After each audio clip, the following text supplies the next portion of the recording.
ಪ್ರೀತಿಯ ವಿದ್ಯಾರ್ಥಿಗಳೇ, ನಾವೆಲ್ಲರೂ ಕೂಡ ನಮ್ಮ ಶಾಲೆಯ ಈ ಒಂದು ಸಭಾಂಗಣದಲ್ಲಿ ಸೇರಿರುವುದು ನಮ್ಮೆಲ್ಲರಿಗೂ ತಿಳಿದಿದೆ. ಇಂದಿನ ಕಾರ್ಯಕ್ರಮ ಶಾರದಾ ಪೂಜೆ ಹಾಗೂ 10ನೇ ತರಗತಿಯ ವಿದ್ಯಾರ್ಥಿಗಳಿಗೆ ಬೀಳ್ಕೊಡುಗೆಯ ಸಮಾರಂಭ. ಈ ಒಂದು ಅಭೂತಪೂರ್ವ ಕಾರ್ಯಕ್ರಮಕ್ಕೆ ನಾವೆಲ್ಲರೂ ಇಲ್ಲಿ ಭಾಗಿಯಾಗಿದ್ದೇವೆ. ಕಾರ್ಯಕ್ರಮದ ಸಕಲ ಸಿದ್ಧತೆಗಳಲ್ಲೂ ಕೂಡ ನಮ್ಮ ಗುರುವೃಂದದವರು, ಸಿಬ್ಬಂದಿ ವರ್ಗದವರು, ಅಡಿಗೆ ಸಿಬ್ಬಂದಿಯವರು ಹಾಗೂ ಎಲ್ಲ ವಿದ್ಯಾರ್ಥಿನಿಯರು ಕೈ ಜೋಡಿಸಿ ಒಂದು ಉತ್ತಮವಾದ ಕಾರ್ಯಕ್ರಮವನ್ನ ಆಯೋಜಿಸಿದ್ದೇವೆ. ಇಂಥ ಒಂದು ಉತ್ತಮ ಕಾರ್ಯಕ್ರಮದ ಆರಂಭ ಪ್ರಾರ್ಥನೆಯೊಂದಿಗೆ ನೆರವೇರಲಿದೆ. ಮೊದಲಿಗೆ ಪ್ರಾರ್ಥನೆಯನ್ನ ನೆರವೇರಿಸುತ್ತಿರುವವರು ಭೂಮಿಕಾ ಅರಸ್ ಮತ್ತು ಸಂಗಡಿಗರು. ಅಲ್ಲಿ ಜೇನು ಗುಡಿ ಕಟ್ಟದೇನು, ನೀರಲ್ಲಿ ಮೀನು ಅಡಿ ಮುಟ್ಟದೇನು, ಆ ದೈವದ ಎಲ್ಲಾನು. ಹೇ ಶಾರದೆ ದಯ ಪಾಲಿಸು, ಈ ಬಾಳನು ಬೆಳಕಾಗಿಸು. ಹೇ ಶಾರದೆ ದಯ ಪಾಲಿಸು, ಈ ಬಾಳನು ಬೆಳಕಾಗಿಸು. ನಾಳೆಗಳ ದಾರಿಯಲ್ಲಿ ನಂಬಿಕೆಯ ನೆಲೆಯಾಗಿಸು, ಮುನ್ನಡೆಸು. ಕೈ ಹಿಡಿದು ನಾವಾಡೋ ಪದ ಪದದಲ್ಲೂ ಸಂಚರಿಸು. ಹೂವಲ್ಲಿ ಜೇನು ಗುಡಿ ಕಟ್ಟದೇನು, ನೀರಲ್ಲಿ ಮೀನು ಅಡಿ ಮುಟ್ಟದೇನು, ಆ ದೈವದ ಎಲ್ಲಾನು. ಹೇ ಶಾರದೆ ದಯ ಪಾಲಿಸು, ಈ ಬಾಳನು ಬೆಳಕಾಗಿಸು. ಹೇ ಶಾರದೆ ನಾಟ್ಯ ಅನ್ನೋದು ನಾದಾಂತರಂಗ ತಾನೆ, ನಾದ ಅನ್ನೋದು ಭಾವಾಂತರಂಗನೇ, ಶಿಲೆಯಿಂದ ತಾನೇ ಕಲೆಗೆ ಮತಿ, ಕಲೆಯಿಂದ ಶಿಲೆಗೆ ಕುಂಚಾರತಿ. ಹೇ ಶಾರದೆ ದಯ ಪಾಲಿಸು, ಈ ಬಾಳನು ಬೆಳಕಾಗಿಸು. ಹೇ ಶಾರದೆ ಹೂವಲ್ಲಿ ಜೇನು ಗುಡಿ ಕಟ್ಟದೇನು, ನೀರಲ್ಲಿ ಮೀನು ಅಡಿ ಮುಟ್ಟದೇನು, ಆ ದೈವದ ಎಲ್ಲಾನು.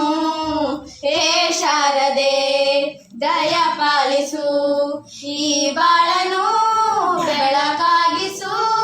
ಹೇ ಶಾರದೆ. ಧನ್ಯವಾದಗಳು.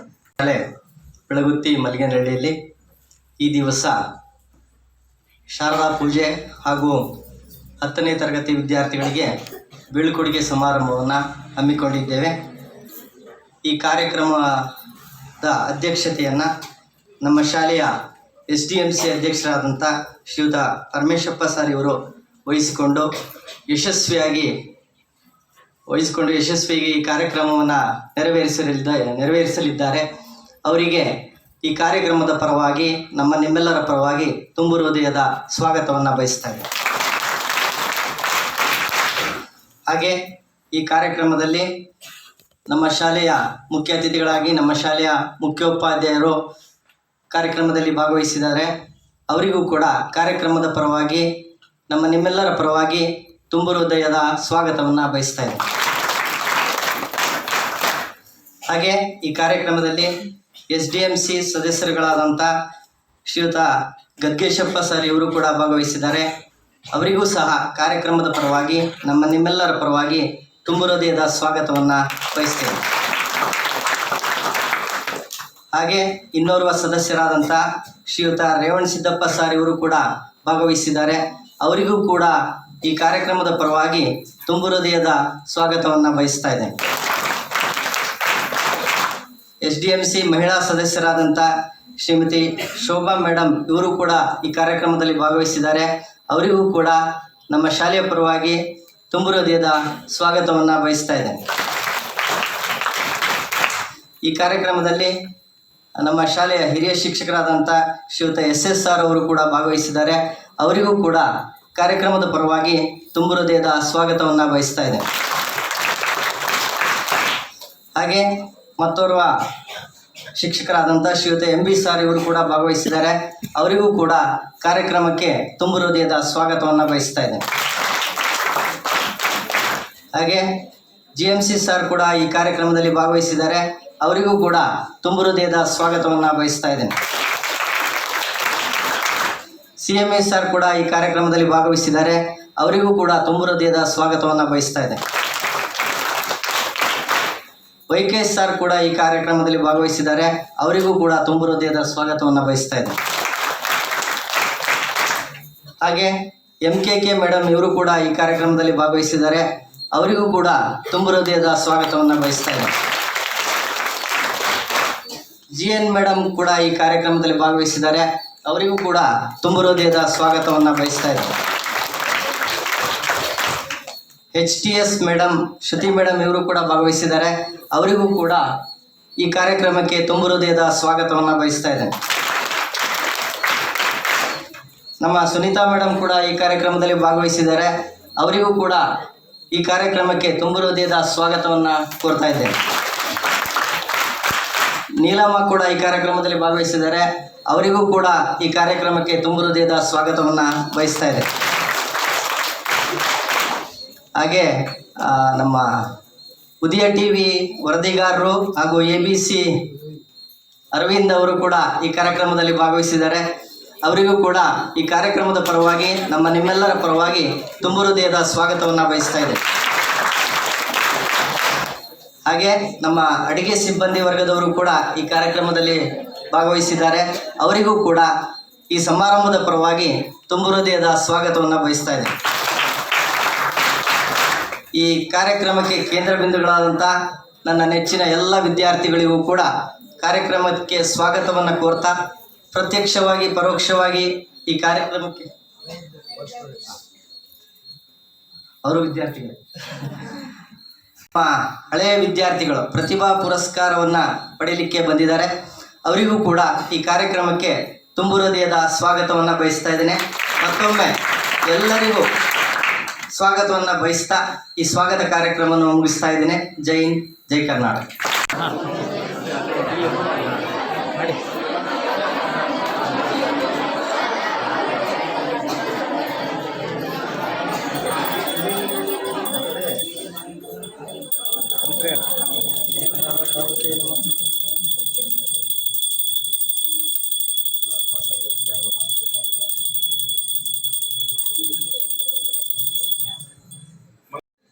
ಶಾರದೆಯಿಂದ ಸ್ಟಾರ್ಟ್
ಶುಭೋದಯ. ಈ ದಿನ ಶಾರದಾ ಪೂಜಾ ಹಾಗೂ 10ನೇ ತರಗತಿ ವಿದ್ಯಾರ್ಥಿಗಳಿಗೆ ಬೀಳ್ಕೊಡುಗೆ ಸಮಾರಂಭವನ್ನು ಏರ್ಪಡಿಸಿರ್ತಕ್ಕಂತಹ ಈ ಒಂದು ಸಮಾರಂಭದ ಅಧ್ಯಕ್ಷತೆಯನ್ನು ವಹಿಸಿರ್ತಕ್ಕಂಥ ನಮ್ಮ ಶಾಲೆಯ SDMC ಅಧ್ಯಕ್ಷರಾದ ಪರಮೇಶಣ್ಣವರೇ, ನಮ್ಮ ಶಾಲೆಯ ಮುಖ್ಯ ಶಿಕ್ಷಕರಾದ ಶ್ರೀ ತೀರ್ಥಂಗಪ್ಪನವರೇ, ಎಲ್ಲ ಗೌರವಾನ್ವಿತ SDMC ಸದಸ್ಯಗಳೇ, ನನ್ನೆಲ್ಲ ಆತ್ಮೀಯ ಸಹೋದ್ಯೋಗಿ ಮಿತ್ರರೇ ಹಾಗೂ ಪ್ರೀತಿಯ ವಿದ್ಯಾರ್ಥಿನಿಯರೇ ಹಾಗೂ ಮಾಧ್ಯಮ ಮಿತ್ರರೇ, ಪ್ರತಿಯೊಬ್ಬ ವಿದ್ಯಾರ್ಥಿಯ ಜೀವನದಲ್ಲಿ ಈ ಥರದ ಸಮಾರಂಭಗಳು ಅವಿಸ್ಮರಣೀಯವಾಗಿ ಉಳಿತಕ್ಕಂಥ ಸಂದರ್ಭ. ನೀವು ಏನೇ ಉನ್ನತ ಶಿಕ್ಷಣಕ್ಕೆ ಹೋದರೂ ಕೂಡ ಈ ಹಂತದಲ್ಲಿ ನೀವು ಪಡೆದುಕೊಂಡಂತಹ ಅನುಭವಗಳು ನಿಮ್ಮ ಜೀವನದುದ್ದಕ್ಕೂ ಕೂಡ ಬೆಳಕನ್ನು ಹಾಕ್ತಕ್ಕಂಥ ಸಂದರ್ಭವನ್ನು ನಾವು ಈ ದಿನಗಳಲ್ಲಿ ಗುರುವಂದನಾ ಕಾರ್ಯಕ್ರಮಗಳು ಮಾಡ್ತಕ್ಕಂಥ ರೂಪದಲ್ಲಿ ಗಮನಿಸ್ತಾ ಇದ್ದೇವೆ. ಯಾಕೆ ಅಂತ ಹೇಳಿದ್ರೆ, ನಮ್ಮ ಹಳೆಯ ಅನುಭವಗಳು ನಮಗೆ ಹೊಸ ಚೈತನ್ಯ ಅಂತಕ್ಕಂಥದ್ದು. ಮನುಷ್ಯ ಭಾವನಾ ಜೀವಿ. ಭಾವನೆಗಳೊಂದಿಗೆ ನಾವು ಬದುಕಬೇಕಾದ್ರೆ ನಾನು ಪಡೆದಂತಹ ವಿದ್ಯೆ ಪಡೆದಂತಹ ಶಾಲೆ, ಕಲಿಸಿದಂತಹ ಗುರುಗಳು, ನಮ್ಮನ್ನು ಪೋಷಣೆ ಮಾಡಿದಂತಹ ತಂದೆ ತಾಯಿಗಳು, ಸಮಾಜದಲ್ಲಿ ನಮ್ಮನ್ನು ತೀಡಿದಂಥ ಸಮಾಜದ ಗಣ್ಯ ವ್ಯಕ್ತಿಗಳು, ಇವ್ರನ್ನೆಲ್ಲರನ್ನು ಕೂಡ ನಮ್ಮ ಜೀವನದಲ್ಲಿ ಆಗಾಗ ನಾವು ನೆನೆಯುತ್ತಿರ್ತೇವೆ ಅಂತಕ್ಕಂಥದ್ದು. ನಮ್ಮ ಭಾರತೀಯ ಸಂಸ್ಕೃತಿಯಂತೆ ನಾವು ಈ ದಿನ ಶಾರದಾ ಪೂಜೆಯನ್ನು ನೆರವೇರಿಸ್ತಕ್ಕಂಥದ್ದು. ಯಾಕೆಂದರೆ ನಾವೆಲ್ಲರೂ ಕೂಡ ಒಂದು ನಂಬಿಕೆಯ ಮೇಲೆ ಜೀವನವನ್ನು ನಡೆಸ್ತಕ್ಕಂಥದ್ದು. ನಾವು ಒಂದು ವಿದ್ಯೆಯನ್ನು ಕಲಿಬೇಕಾದ್ರೆ ಆ ತಾಯಿಯನ್ನು ನೆನೆಸುತ್ತಾ ವಿದ್ಯೆಯನ್ನು ಕಲಿತಾ ಇರ್ತೇವೆ ಅಂತಕ್ಕಂಥದ್ದು. ಇಷ್ಟು ದಿನಗಳ ಕಾಲ, 3 ವರ್ಷಗಳ ಕಾಲ ನಮ್ಮೊಂದಿಗೆ ನೀವುಗಳು ಇದ್ರಿ. ಇಲ್ಲಿ ಹಲವಾರು ವಿಷಯಗಳನ್ನು ಕಲಿತಿರ್ಬೋದು, ಕೆಲವು ಕೊರತೆಗಳು ಕೂಡ ಆಗಿರ್ಬೋದು, ಇಲ್ಲ ಅಂತ ಹೇಳೋದಿಲ್ಲ. ಆದರೆ ಯಾವುದೇ ವ್ಯಕ್ತಿ ಒಬ್ಬ ಪರಿಪೂರ್ಣ ವ್ಯಕ್ತಿ ಆಗಬೇಕಾದ್ರೆ ಸಾಧ್ಯನೇ ಇಲ್ಲ ಅಂತ. ಜೀವನದುದ್ದಕ್ಕೂ ಕೂಡ ಅವನು ಕಲಿತಲೇ ಇರಬೇಕಾಗತ್ತೆ ಅಂತ. ಈ 3 ವರ್ಷಗಳ ಅವಧಿಯಲ್ಲಿ ನೀವು ಕಲಿತಂತಹ ವಿದ್ಯೆ ಮುಂದೆ ನಿಮ್ಮ ಜೀವನದಲ್ಲಿ ಉತ್ತಮ ಸಾಧನೆಯನ್ನು ಗೈಲಿಕ್ಕೆ ಹಾಗೂ ಈ ದೇಶಕ್ಕೆ ನೀವೇನಾದರೂ ಒಂದು ಕೊಡುಗೆ ಕೊಡುವ ರೂಪದಲ್ಲಿ ಆ ತಾಯಿ ನಿಮ್ಮನ್ನು ಕರುಣಿಸಲಿ ಅಂತ ಹೇಳಿ ಆ ದೇವಿಯಲ್ಲಿ ಮತ್ತೊಮ್ಮೆ ಬೇಡ್ಕೊಳ್ತಾ ಇದ್ದೇನೆ. ಇಲ್ಲ, ವಿದ್ಯಾರ್ಥಿಗಳಿಗೆ ಇದೊಂಥರ ಭಾವನಾತ್ಮಕ ದಿನವೂ ಕೂಡ ಅಂತ ನಾನು ಭಾವಿಸ್ತೀನಿ. 3 ವರ್ಷಗಳ ಕಾಲ ನಿಮ್ಮ ಸ್ನೇಹಿತರೊಂದಿಗೆ ಆಡುತ್ತಾ ಕುಣಿಯುತ್ತಾ ವಿದ್ಯೆಯನ್ನು ಕಲಿತಂಥ ಇದೊಂದು ಸಂದರ್ಭ. ಇದನ್ನು ನೀವು ಮರಲಿಕ್ಕೂ ಆಗಲ್ಲ. ಹಾಗಾಗಿ ಅದ್ರ ಜೊತೆಗೆ ಮುಂಬರ್ತಕ್ಕಂಥ SSLC ಪರೀಕ್ಷೆ ಅಂತಕ್ಕಂಥ ನಿಮ್ಮ ಜೀವನದ ಒಂದು ಅತ್ಯುತ್ತಮ ಘಟ್ಟ. ಈ ಘಟ್ಟವನ್ನು ನೀವು ದಾಟಬೇಕಾದ್ರೆ ಇದುವರೆಗೂ ನೀವು ಕಲಿತಂಥ ವಿದ್ಯೆ ಇನ್ನಿರ್ತಕ್ಕಂಥ ಬರ್ತಕ್ಕಂಥ 22-23 ದಿನಗಳಲ್ಲಿ ಪರೀಕ್ಷೆ ಪ್ರಾರಂಭ ಆಗ್ತಕ್ಕಂಥದ್ದು ನಿಮಗೆ ಗೊತ್ತಿದೆ. ಆ ನಿಟ್ಟಿನಲ್ಲಿ ನಿಮ್ಮ ಏನು ಇವತ್ತಿನ ನೀವು ಸತತವಾಗಿ ಅಧ್ಯಯನ ಮಾಡ್ತಾ ಇದ್ದೀರೋ ಇದನ್ನು ಖಂಡಿತವಾಗೂ ನೀವು ಮುಂದುವರಿಸಿ ಆ ವಿದ್ಯೆಯನ್ನು ಕಲಿಯೋದನ್ನು ಮುಂದುವರಿಸ್ತಾ ಬರುವ ಪರೀಕ್ಷೆಯಲ್ಲಿ ಎಲ್ಲ ವಿಷಯಗಳಲ್ಲಿ ಅತ್ಯುತ್ತಮ ಅಂಕಗಳನ್ನು ನೀವು ಗಳಿಸ್ಬೇಕು. ಯಾಕೆ ಅಂತ ಹೇಳಿದ್ರೆ, ನಾವು ಇಷ್ಟು ದಿವಸ ನಿಮ್ಮನ್ನು ಭಾಳಷ್ಟು ತೊಂದರೆ ಕೊಟ್ಟಿದ್ದೇವೆ. ಯಾವ ವಿಷಯಕ್ಕೆ ಅಂತ ಹೇಳಿದ್ರೆ, ಕಲಿಸುವ ವಿಚಾರದಲ್ಲಿ ನಿಮಗೆ ತೊಂದರೆ ಮಾಡಿದ್ದೀವಿ ವಿನ ಇನ್ನು ಬೇರೆ ಯಾವ ವಿಚಾರದಲ್ಲೂ ನಾವು ನಿಮ್ಗೆ ಅಡ್ಡಿ ಬಂದಿಲ್ಲ. ಯಾಕೆ ಅಂತ ಹೇಳಿದ್ರೆ, ನಾವು ಗಿಡವಾಗಿ ಬಗ್ಗದು ಮರವಾಗಿ ಬಗ್ಗೀತೆ ಅನ್ನೋಂತೆ ನಿಮ್ಮನ್ನು ಈಗಿಂದಲೇ ಕಲಿಸ್ತಕ್ಕಂಥ ಅಥವಾ ಕಲಿತಕ್ಕಂಥ ಕೂತು ಅಧ್ಯಯನ ಮಾಡ್ತಕ್ಕಂಥ ಒಂದು ಅಭ್ಯಾಸವನ್ನು ಬೆಳೆಸಬೇಕು ಅಂತ ದೃಷ್ಟಿಯಿಂದ ಕಳೆದ 2 ತಿಂಗಳುಗಳಿಂದ ನಿಮಗೆ ಒಂದು ಭಾನುವಾರ ಶನಿವಾರ ಕೂಡ ರಜೆ ಸಿಕ್ಕಿಲ್ಲ. ನಮಗೆ ಗೊತ್ತು, ಹಬ್ಬ ಹರಿದಿನಗಳನ್ನು ಕೂಡ ನೀವು ಸಂಪೂರ್ಣವಾಗಿ ಖುಷಿಯಿಂದ ಅನುಭವಿಸ್ಲಿಕ್ಕಾಗಿಲ್ಲ. ಯಾಕೆಂದರೆ ಮುಂಬರ್ತಕ್ಕಂಥ ಪರೀಕ್ಷೆಯನ್ನೇ ನಾವು ಒಂದು ಹಬ್ಬವಾಗಿ ಆಚರಿಸೋಣ. ಆ ಪರೀಕ್ಷೆಯಲ್ಲಿ ನಾವು ಯಶಸ್ಸು ಗಳಿಸಿದ್ದೇ ಆದರೆ ನಿಮ್ಮ ಜೀವನದಲ್ಲಿ ಇಂಥ 100 ಹಬ್ಬಗಳನ್ನು ನೀವು ಗಳಿಸ್ಬೋದು, ಆಚರಣೆಯನ್ನು ಮಾಡ್ಬೋದು ಅಂತಕ್ಕಂಥದ್ದು. ಹಾಗಾಗಿ ನಾವೆಲ್ಲರೂ ಕೆಲವು ಸಂದರ್ಭ ಎಲ್ಲ ಶಿಕ್ಷಕರು ಬೈದಿರ್ಬೋದು, ಹೊಡೆದಿರ್ಬೋದು, ಆದರೆ ಅದು ಯಾವುದನ್ನು ನೀವು ಮನಸ್ಸಲ್ಲಿ ಇಟ್ಕೋಬಾರ್ದು. ಯಾಕೆ ಅಂತ ಹೇಳಿದ್ರೆ, ಒಬ್ಬ ಗುರು ಬೈದು ಅಥವಾ ಹೊಡೆದು ನಿಮಗೆ ಒಂದು ವಿದ್ಯೆ ಹೇಳ್ಕೊಟ್ಟಿದ್ದಾರೆ ಅಂದರೆ ಆ ಜೀವನದ ಪರ್ಯಂತ ಇರ್ತದೆ ಅಂತಕ್ಕಂಥದ್ದು. ಅದೇ ನಾವೇನಾದರೂ ನಿಮ್ಮನ್ನು ಹೊಗಳುತ್ತಾ ಹೋದರೆ ನಿಮ್ಮನ್ನು ನಾವು ದಾರಿ ತಪ್ಪಿಸ್ತೇವೆ ಅಂತಕ್ಕಂಥದ್ದು ಇದು ಒಂದು ಹಿತವಚನ ಅಂತ ನಾನು ಭಾವಿಸ್ತೇನೆ. ಯಾಕೆ ಮತ್ತು ನೀವು ಯಾವತ್ತೋ ಬರ್ತೀರಿ, ಪ್ರತಿಭಾ ಪುರಸ್ಕಾರ ತೊಗೊತಿದಾರಲ್ಲ ಅವ್ರು ಬಂದಂಗೆ ಯಾರೋ 2-3 ಜನ ಬರ್ತೀರಿ, ಇನ್ನು ಯಾವತ್ತೋ ಬರ್ತೀರಿ, ಕೆಲವರು ಭೇಟಿ ಮಾಡ್ತೀರಿ, ಭೇಟಿ ಮಾಡಲ್ಲ. ಸೊ ನೀವೆಲ್ಲ ಓದಿ ಮುಂದೆ ಯಶಸ್ಸನ್ನು ಗಳಿಸ್ಬೇಕು. ಹಿಂದಿಯಲ್ಲಿ ಒಂದು ಪದ್ಯ ಇದೆ, Padhna high G Padhna high, ಹಮ್ಕೋ ಊಪರ್ ಚಡ್ನಾ high ಅಂತ. ನೀವೆಲ್ಲ ಜಮ್ಕರ್ ಕೂಬ್ ಪಡೆಯಂಗೆ ಹಮ್, ನಾವೆಲ್ಲ ಥೋಡೆ ದಿನ ಕಿ ಬಾತ್ ಅವ್ರು ಹೇ ಜಮ್ಕರ್ ಕೂಬ್ ಪಡೆಯಂಗೆ ಹಮ್ ಅಂತ.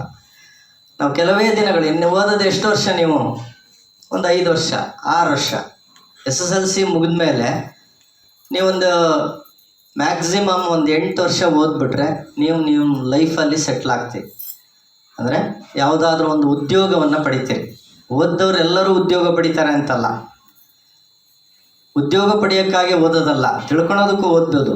ಆದರೆ ನಮ್ಮ ಮೇನ್ ಇಂಟೆನ್ಷನ್ ಏನಿರಬೇಕು, ಗುರಿ ಏನಿರಬೇಕು ಅಂದರೆ ನಾವು ಚೆನ್ನಾಗಿ ಓದಿ ಯಾವುದರಲ್ಲಾದರೂ ಒಂದು ಕ್ಷೇತ್ರದಲ್ಲಿ ಸಾಧನೆಯನ್ನು ಮಾಡಬೇಕು. ಆವಾಗ ನಿಮ್ಮನ್ನು ಗುರುತಿಸ್ಬೇಕು ಎಲ್ಲರೂ. ಇವಳು ನನ್ನ ಹಳೆಯ ವಿದ್ಯಾರ್ಥಿ ಅಂತ ಹೇಳ್ಕೊಳ್ಳೋದು ಹೆಂಗೆ? ಈಗ ಇವರನ್ನೆಲ್ಲ ಹಳೆ ವಿದ್ಯಾರ್ಥಿ. ನಾನು ಮುರಳಿಯನ್ನ ಅಂತಲೇ ಕರಿತೀನಿ, ಅವ್ರ ಅಣ್ಣನ ಹೆಸರು. ನನಗೆ ಯಶೋಧ ಅಂತ ಕರೆಯೋದಕ್ಕಿಂತ ಮುರಳಿ ಫೇಮಸ್, ಹಂಗಾಗಿ ಮುರಳಿ ಅಂತ ಕರಿತೀನಿ. ಯಾಕೆ ಅಂದರೆ ನೀವು ಯಾವುದಾದ್ರೂ ಒಂದು ಕ್ಷೇತ್ರದಲ್ಲಿ ಗುರುತಿಸ್ಕೊಂಡಾಗ ಓ ಇವನು ನಮ್ಮ ಹಳೆ ವಿದ್ಯಾರ್ಥಿನಿ ಅಂತಕ್ಕಂಥದ್ದು ನಿಮ್ಮ ಊರಿನವರು ಗುರುತಿಸ್ತಾರೆ. ಸರ್ಕಾರಿ ಶಾಲೆಯಲ್ಲಿ ಓದಿದಂಥ ವಿದ್ಯಾರ್ಥಿ ಉನ್ನತ ಹುದ್ದೆಯಲ್ಲಿದ್ದಾರೆ ಇವತ್ತು ಅಂತ. ಹಾಗೆ ಪ್ರತಿಯೊಬ್ಬರಲ್ಲೂ ಕೂಡ ಪ್ರತಿಭೆ ಅಂತಕ್ಕಂಥದ್ದಿದೆ. ಈ 85 ಜನ ವಿದ್ಯಾರ್ಥಿಗಳಿದ್ದಾರೆ SLCಯಲ್ಲಿ. ನನ್ನ ಆಶಾಭಾವನೆ ಯಾರು ಫೇಲ್ ಆಗಲ್ಲ ಅಂತ. ಇಂಥ ಒಂದು ಮಾತಲ್ಲಿ ಏನಿದೆಯಪ್ಪ ಅಂದ್ರೆ ನಿಮ್ಗೆಲ್ಲರೂ ಕೇಳಿರುವಂತ ಒಂದು ಇಂಗ್ಲಿಷ್ ಕೋಟ್ ಇದೆ. Character is a crown of life. Character is the crown of life ಅನ್ನುವಂತ ಮಾತು. ನಂತರದಲ್ಲಿ ನಮಗೆ ಎಲ್ಲರಿಗೂ ಗೊತ್ತಿರೋದೇನಪ್ಪ ಅಂದ್ರೆ when wealth is last nothing is last. Wealth is last nothing is last. If health is last something is lost, but character is lost, everything is lost ಅನ್ನುವಂತ ಮಾತು ನಾವು ಎಲ್ಲರೂ ಕೂಡ ಕೇಳಿರುವಂತದ್ದು. ಇಂಥ ಒಂದು ನಮ್ಮ ನಡವಳಿಕೆಗೆ ಸಂಬಂಧಪಟ್ಟಂತಹ ಒಂದು ಪ್ರತಿಜ್ಞಾ ವಿಧಿಯನ್ನ ನಮ್ಮ ಶಾಲೆಯಲ್ಲಿ ಬೋಧಿಸಬೇಕು ಎನ್ನುವಂತ ಒಂದು ನಿರ್ಧಾರವನ್ನ ಮಾಡಿದ್ದಾರೆ. ಹಾಗಾಗಿ ಎಲ್ಲ ವಿದ್ಯಾರ್ಥಿಗಳು ದಯಮಾಡಿ ಬಹಳ ಸೈಲೆಂಟ್ ಆಗಿ ಎದ್ದು ನಿಂತು ನಿಮ್ಮ ಬಲಗೈಯನ್ನ ಮುಂದಕ್ಕೆ ಮಾಡಿ ನಾನು ಹೇಳ್ಕೊಟ್ಟಂತೆ ಎಲ್ಲರೂ ಹೇಳ್ಬೇಕು. ವೇದಿಕೆ ಎಲ್ಲ ಗಣ್ಯರು ಕೂಡ ಈ ಶಾಲೆಯ ವಿದ್ಯಾರ್ಥಿಗಳಾದ ನಾವುಗಳು ನಾವು ಕಲಿತ ವಿದ್ಯೆ ಎಂಬ ಜ್ಯೋತಿಯನ್ನ ಎಲ್ಲೆಡೆ ಬೆಳಗುತ್ತೇವೆ. ತಂದೆ ತಾಯಿಗೆ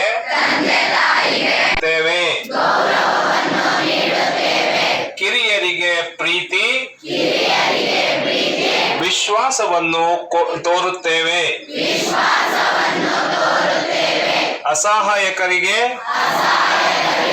ನಮ್ಮಿಂದ ಆದಷ್ಟು ಸಹಾಯವನ್ನು ನಮ್ಮ ದೇಶಕ್ಕೆ ನಿಷ್ಠರಾಗಿದ್ದು ನಮ್ಮ ದೇಶದ ಬಗ್ಗೆ ಅಭಿಮಾನವನ್ನು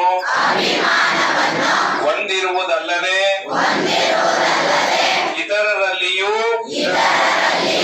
ರಾಷ್ಟ್ರೀಯ ಮನೋಭಾವನೆಯನ್ನು ಬೆಳೆಸಲು ಸಹಕರಿಸುತ್ತೇವೆ. ಮತದಾನದ ಪ್ರಾಮುಖ್ಯತೆಯನ್ನು ಸಮಾಜಕ್ಕೆ ತಿಳಿಯುವಂತೆ ಮಾಡುತ್ತೇವೆ. ಅಲ್ಲದೆ ನಾವು ಯಾವುದೇ ದುಶ್ಚಟಗಳಿಗೆ ಬಲಿಯಾಗುವುದಿಲ್ಲ. ಮುಂದೆ ನಾವುಗಳು ಸಮಾಜಕ್ಕೆ ಕಳಂಕ ತರುವಂತಹ ಯಾವುದೇ ಕಾರ್ಯ ಮಾಡುವುದಿಲ್ಲ. ಪರಿಸರದ ಬಗ್ಗೆ, ಪ್ರಾಣಿಗಳ ಬಗ್ಗೆ ಕಾಳಜಿ ಹೊಂದಿರುತ್ತೇವೆ. ಜ್ಞಾನ, ವಿನಯ, ಸಹಕಾರ, ಸಹೋದರತೆ, ಶಾಂತಿ, ಸಹನೆ, ಪರಿಶ್ರಮಗಳಂತಹ ಸದ್ಗುಣಗಳನ್ನು ಇತರರು ಹೊಂದುವಂತೆ ಪ್ರೇರೇಪಿಸುವುದು ಅಲ್ಲದೆ ನಾವು ಸ್ವತಃ ಇಂತಹ ಉತ್ತಮ ಗುಣ ಮೌಲ್ಯಗಳನ್ನು ಅಳವಡಿಸಿಕೊಂಡು ಸಮಾಜದಲ್ಲಿ ಉತ್ತಮ ಪ್ರಜೆಗಳಾಗಿ ಬಾಳುತ್ತೇವೆ ಎಂದು ನಾವು ನಂಬಿರುವ ದೇವರ ಮೇಲೆ ಪ್ರಮಾಣ ಮಾಡುತ್ತಿದ್ದೇವೆ.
ನಮ್ಮ ಶಾಲೆಯ ಪರವಾಗಿ ಉತ್ಪೂರ್ವಕವಾದ ಧನ್ಯವಾದಗಳನ್ನು ಅರ್ಪಿಸ್ತೀವಿ. ಭಾರತೀಯ ರೆಡ್ ಕ್ರಾಸ್ ಸಂಸ್ಥೆಯ ಪರವಾಗಿ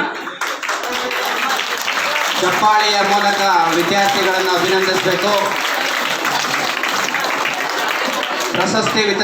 ಪ್ರಶಸ್ತಿ ಪತ್ರಗಳನ್ನು ವಿತರಣೆ ಮಾಡಿದ ಎಲ್ಲ STMs ಅಧ್ಯಕ್ಷರಿಗೂ, ಗುರುಗಳಿಗೂ, ಸರ್ವ ಸದಸ್ಯರಿಗೂ ಶಾಲೆಯ ಪರವಾಗಿ ಅಭಿನಂದನೆಗಳನ್ನು ಸಲ್ಲಿಸ್ತೇವೆ. ಪೂರ್ವಕ ಧನ್ಯವಾದಗಳನ್ನ ಈ ಮೂಲಕ ಅರ್ಪಿಸ್ತಾರೆ.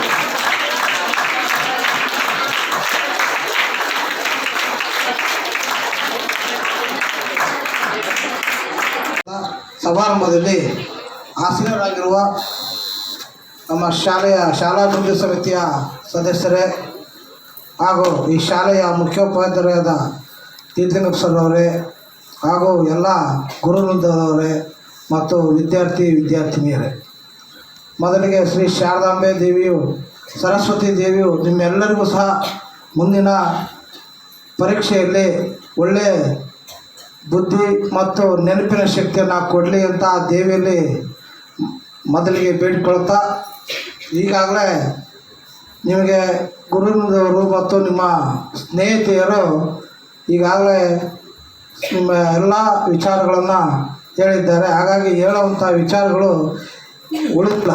ಆದರೆ ನಾವು ಈಗೊಂದು ಅಧ್ಯಕ್ಷರ ಭಾಷಣದಲ್ಲಿ ಮಾತಾಡಬೇಕನ್ನೋ ಒಂದು ವಾಡಿಕೆಯಂತೆ ಮುಂದಿನ ಪರೀಕ್ಷೆಗಳಲ್ಲಿ ಬರುವ 8 ಮತ್ತು 9ನೇ ತರಗತಿ ಮತ್ತು 10ನೇ ತರಗತಿ ವಿದ್ಯಾರ್ಥಿನಿಯರು ನಿಮ್ಮ ಮುಂದಿನ ಭವಿಷ್ಯದ ಅಂತ ಈ ವರ್ಷದ ಕೊನೆಯ ಅಂತ ನಿಮ್ಮ ಕೈಯಲ್ಲಿದೆ. ಏಕೆಂತಂದರೆ ಗುರುಗಳು ಚೆನ್ನಾಗಿ ಭೂಮಿಯನ್ನು ಹದ ಮಾಡಿ ಗೊಬ್ಬರ ಬೀಜ ಹಾಕಿ ಈ ಎಲ್ಲ ಈಗ ಏನಂತ ಅಂದರೆ ಮುಂದಿನ ಬೆಳೆಯ ಇಳುವರಿಯನ್ನು ನಮ್ಮ ಗುರುಗಳು ಮತ್ತು ನಮ್ಮ ತಂದೆ ತಾಯಿ ನಿಮ್ಮೆಲ್ಲರ ತಂದೆ ತಾಯಿಗಳು ಕಾಯ್ತಾ ಇದ್ದಾರೆ. ಯಾಕೆಂತಂದರೆ ನೀವು ಚೆನ್ನಾಗಿ ಇಳುವರಿಯನ್ನು ಚೆನ್ನಾಗಿ ಕೊಟ್ಟರೆ ಅಂದರೆ ಅದು ವಿದ್ಯಾಭ್ಯಾಸ ಮಾಡಿದಂತಹ ಗುರುಗಳಿಗೂ ಪಾಠ ಮಾಡೋದಕ್ಕೂ ಒಂದು ಉತ್ತಮ ಒಂದು ಅವ್ರಿಗೂ ಒಂದು ನೆಮ್ಮದಿ ಏನಾಗ್ತದೆ. ನಾವು ಇಷ್ಟು ವರ್ಷ ಕಷ್ಟಪಟ್ಟು ನಮ್ಮ ಮಕ್ಕಳಿಗೆ ಓದಿಸಿದ್ಕೂ ನಮ್ಮ ಮಕ್ಕಳು ನಮಗೆ ಒಂದು ಉತ್ತಮ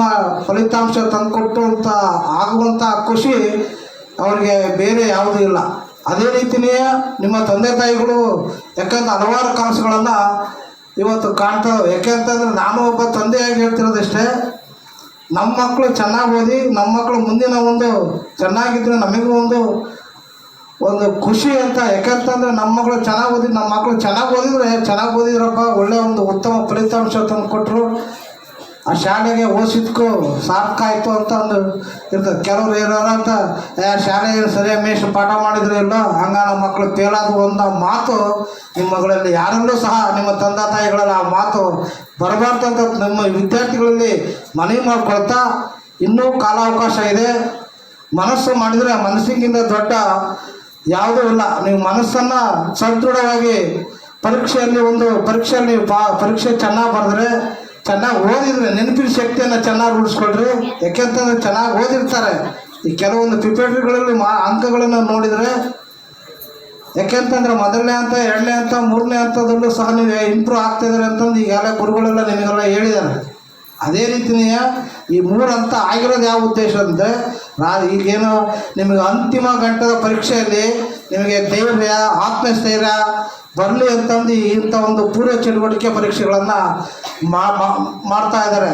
ಈ ಹಿಂದೆ ನಾವು ಓದೋಕ್ಕೋದ್ರೆ ಒಂದೇ ಸಾರಿ ಇತ್ತು ಪ್ರಿಪೇಟ್ರಿ, ಈಗ 3 ಬಾರಿ ಪರೀಕ್ಷೆ ನಡೀತಾರೆ. ಯಾಕಂತಂದರೆ ನಿಮ್ಮ ಮುಂದಿನ ಪರೀಕ್ಷೆಯಲ್ಲಿ ಚೆನ್ನಾಗಿ ಬರೆದು ಬರೀರಿ. ಹಾಗೆಯೇ ಚೆನ್ನಾಗಿ ನೆನಪಿ ಶಕ್ತಿಯನ್ನು ಇಟ್ಕೊಳ್ರಿ. ಯಾವುದಕ್ಕೂ ಸಹ ಹೆದರಕ್ಕೆ ಹೋಗ್ಬೇಡ್ರಿ. ಯಾಕಂತಂದ್ರೆ ಇವತ್ತು ಇಲ್ಲಿ ಕೈಯಾಗೆ ಹಾಳೆ ಕ್ವಶನ್ ಪೇಪರ್ ಹಿಡ್ಕೊಂಡು ನೀವು ಏನೇನೋ ಯೋಚನೆ ಮಾಡ್ತಾಯಿದ್ರು ಅಲ್ಲಿ ಪರೀಕ್ಷೆ ಬರೀಬೇಕಾರೆ ನಿಮ್ಮ ಕೈ ಓಡೋಲ್ಲ, ಆ ನೆನಪು ಬರೋಲ್ಲ. ನಿಮ್ಮ ಏನೇ ಇದ್ದರೂ ಏನು ಹಂಗೆ ಪ್ರಶ್ನೆಗಳನ್ನು ಸರಿಯಾಗಿ ಓದ್ಕೊಂಡು ಅದನ್ನು ಅರ್ಥ ಮಾಡಿಕೊಂಡು ನೀವು ಪರೀಕ್ಷೆಯನ್ನು ಚೆನ್ನಾಗಿ ಬರೆದ್ರೆ ನಿಮಗೆ ಆ ಪ್ರಶ್ನೆಗಳ ಮಾತ್ರ ಗಮನ ಕೊಡ್ರಿ. ಯಾಕಂತಂದರೆ ನಾವು ಓದಿದ್ದೇ ಬೇರೆ ಇಲ್ಲಿ ಬಂದಿರೋದೇ ಬೇರೆ ಅನ್ನಕ್ಕಂತಂದ್ರೆ ನೀವು ಹೇಳಿದ ಪ್ರಶ್ನೆ ಅಲ್ಲೇ ನಾವು ಪ್ರಿಂಟ್ ಮಾಡೋಕೆ ಕೊಡೋಲ್ಲ. ಅವರು ಅಲ್ಲಿ ಏನು ಕೊಟ್ಟಿರ್ತಾರೋ ಅದನ್ನು ನೀವು ಸರಿಯಾಗಿ ಅರ್ಥ ಮಾಡಿಕೊಂಡು ಸರಿಯಾಗಿ ನೀವು ಓದ್ಕೊಂಡು ಪರೀಕ್ಷೆ ಬರೆದ್ರೆ ನಿಮ್ಮ ಎಲ್ಲರಿಗೂ ಉತ್ತಮ ಅಂಕಗಳು ಬರ್ತವೆ. ಈ ಶಾಲೆಗೆ ಒಂದು ಉತ್ತಮ ಫಲಿತಾಂಶ ಬಂದರೆ ನಮ್ಮ ಶಾಲೆಗೆ, ನಮ್ಮ ಗ್ರಾಮಕ್ಕೆ, ನಿಮ್ಮೆಲ್ಲ ಗ್ರಾಮಗಳಿಗೆ, ನಮ್ಮ ಮಕ್ಕಳು ಬೆಳಗುತ್ತಿ ಮಲಗಿನಲ್ಲಿ ಶಾಲೆಗೆ ಓದಿ ಉತ್ತಮ ಫಲಿತಾಂಶ ತಂದು ಕೊಡ್ತಾರೆ ಅಂತಂದು ನಿಮ್ಮ ತಂದೆ ತಾಯಿಗಳು ಸಹ ಸಂತೋಷ ಪಡ್ತೈತಿ. ಈ ಶಾಲೆಗೆ ನಿಮ್ಮ ಎಲ್ಲರಿಗೂ ಮತ್ತು ನಿಮ್ಮ ತಂದೆ ತಾಯಿಗಳಿಗೆ, ನಿಮ್ಮ ಗುರುಗಳಿಗೆ ಒಂದು ನೆನಪು ಉಳಿಯುವಂಥ ಫಲಿತಾಂಶವನ್ನು ನೀಡ್ರಿ ಅಂತ ಅಂದು ಹೇಳ್ತಾ ಈ ವೇದಿಕೆಯಲ್ಲಿ 2 ಮಾತನಾಡಿ ಅವಕಾಶ ಮಾಡಿಕೊಟ್ಟಂಥ ತಮ್ಮೆಲ್ಲರಿಗೂ ವಂದಿಸಿ ನನ್ನ 2 ಮಾತನ್ನು ಮುಗಿಸ್ತೇನೆ. ಜೈ ಹಿಂದ್.